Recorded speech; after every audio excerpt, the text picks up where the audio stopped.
Avram and Sarai made Aliyah with their family and friends, including Lot, Avram's nephew, as is described in this week's Parsha of Lech Lecha. Once they arrived in the land of Canaan, we read, Vayehi riv, bein ro'ei miknei Avram, uvein ro'ei miknei Lot, v'haknani v'haprizi, az yoshev ba'aretz. There was a bitter feud between the shepherds of Avram and the shepherds of Lot.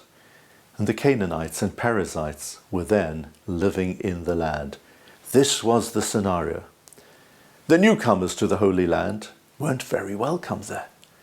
The Canaanites and the Perizzites sought us harm. And what was happening within the camp of Avram at the time? Disunity, to the degree that there was a necessity for separation. The same scenario repeats itself later on in Egypt. Moshe emerges from the palace of Pharaoh to seek his brethren.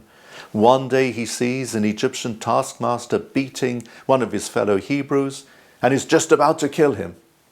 Moshe comes to his rescue. The next day Moshe goes out and then he sees Shnei Anashim Ivrim Nitzim, two Hebrews who are fighting against each other. At the very time when there was a danger from without, we were disunited within. The reading of Parshat Lech Lecha every year coincides with the yahrzeit of Yitzchak Rabin, and we recall that tragic and dreadful day of his assassination.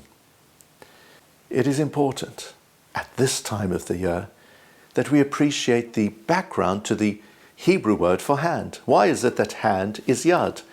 Well, you see, in a hand there are 14 joints, 3 in each finger and 2 in the thumb. 14 is Yud Daled in Hebrew characters, spelling Yad. And when you have two people shaking hands or holding hands, you've got Yud Daled and Yud Daled, and that's the origin of the Hebrew word Yedid, which means a friend.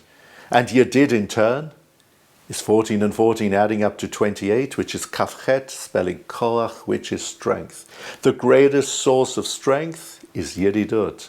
It's friendship, it's togetherness, it's peace. It's harmony. That's what we need at all times within Am Yisrael, the abiding lesson of Parshat Lech Lecha. Shabbat Shalom.